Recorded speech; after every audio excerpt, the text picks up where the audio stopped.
What up? It's Grandpa coming at you with another video. Like and subscribe and share, comment.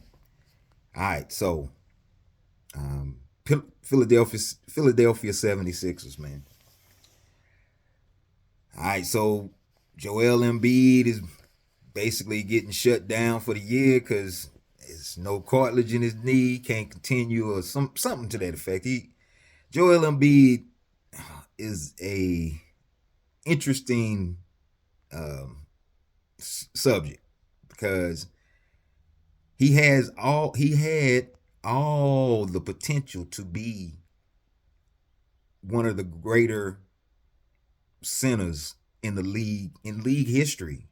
I mean, he before he put on the weight, he was mad. He was agile. He was strong. I mean, he had moves. He could handle the ball. He was versatile.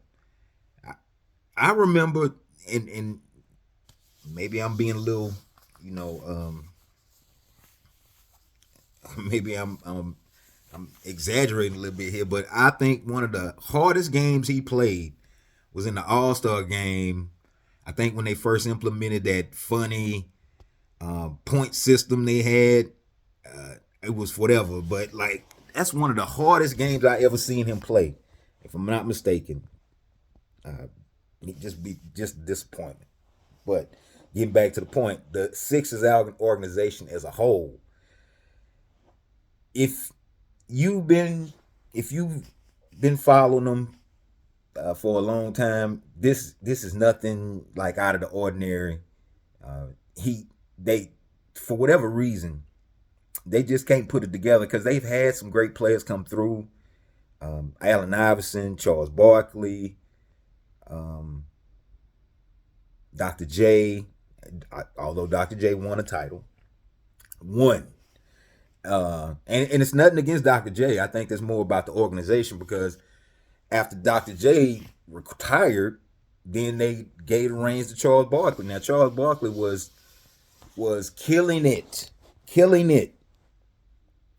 and for whatever reason, they just could not find any players to put around him up until around 90. They got Rick Mahorn, Johnny Dawkins came, Hershey Hawkins was there. They found a little chemistry. They had Ron, what was his name? Ron, dang, not Ron Carter, but it was Ron something. He used to come off the bench at number 20. He used to come off the bench. Then they had Mike Jaminski, and Mahorn and Barkley was a pretty good front court. Although they couldn't compete with Chicago because Chicago had Bill Cartwright and Horace Grant and Scottie Pippen. It's a little different type talent. It's a lot quicker. They was a lot quicker, and they could run. So but they had a pretty good front court. I think the thing that hurt that team was when Johnny Dawkins tore his ACL, and he just didn't come back like he didn't come back. He wasn't the same after that. He seemed like he was finding his groove when he tore his ACL up, which was unfortunate. But um, after they moved off for Barkley, they were floundering for a while. I think they had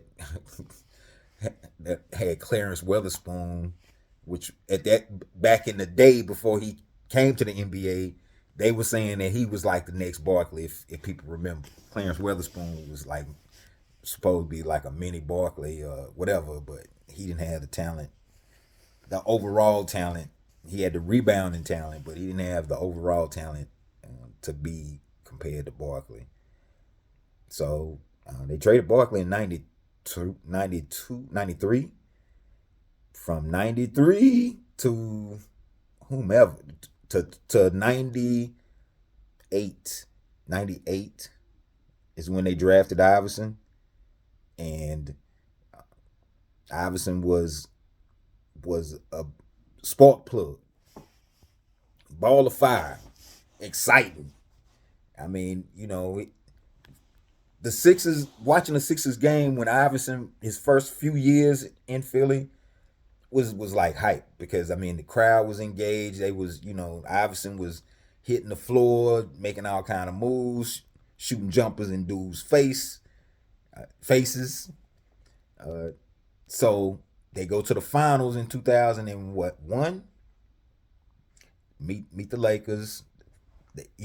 Iverson was good for one game by himself because I mean like that game he was he was locked in, and then the infamous walkover Tyronn Lue, which is wild. So after they go to the finals, they keep going back to the playoffs, but they weren't going back to the finals. It was over for them. So Iverson gets traded. They make Andre Iguodala the main guy, but he wasn't the main guy, and he gets traded. So then they go into tank mode. It was what was that saying they had? Was it they call it rebuilding the trust the process. That's it. They were saying trust the process. So this was like 3 or 4 years in a row where they were just losing. Like it was an automatic win if you were going to play Philly, either at home or on the road. It was almost an automatic win. So they get some high draft picks out of that. They draft Joel Embiid. They draft Markelle Fultz. They draft Ben Simmons.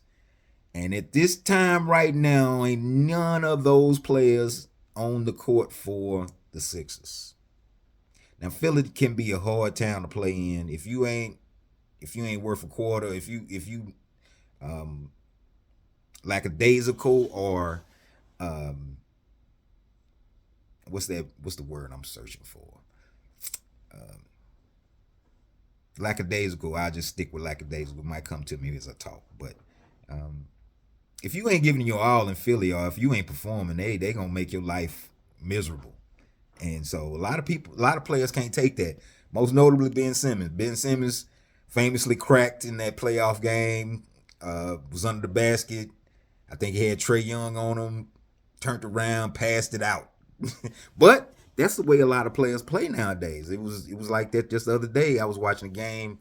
Guy was going straight down the middle of the lane. I think he had the layup, but then he passed it to the corner. That's just new basketball now, so whatever. So at this point right now, they've shut Joel Embiid down. They trying to search for ways where they can kind of come out of this not smelling so bad. They're trying to get a medical exception, a medical retirement thing. We'll see how that plays out. But Philly just, for whatever reason, they can't seem just to find the right formula.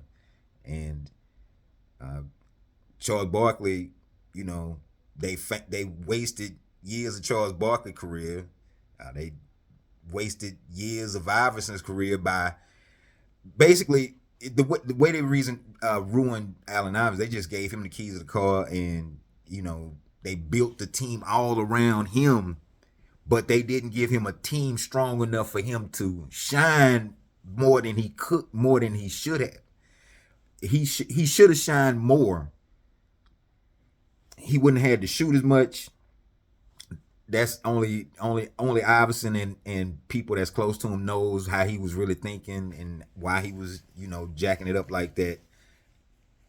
But I mean, the organization itself. What happened to Pat Croce? I mean, I know he's gone. He been gone, but like that was a quick thing. When he came, Pat Croce.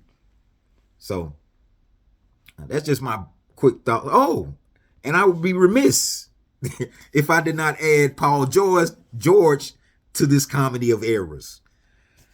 Podcast P, and I'm whatever. But Paul George, I got a video for him coming. And be talking about his Indiana days. But Paul George is taking time off from the podcast to focus on basketball, but they so far in the dungeon, it really don't matter. They gave him the bag when the Clippers didn't want to give him the bag. I think if he would have been a little bit more humble and a little bit more true with himself, he could have still been in LA. But it's, I want to say it's a good thing, but is it? Because the Clippers losing, it ain't because they missing Paul George. Just some other stuff. So that's my thoughts on the Philadelphia 76ers organization. Tell me what you think. Peace.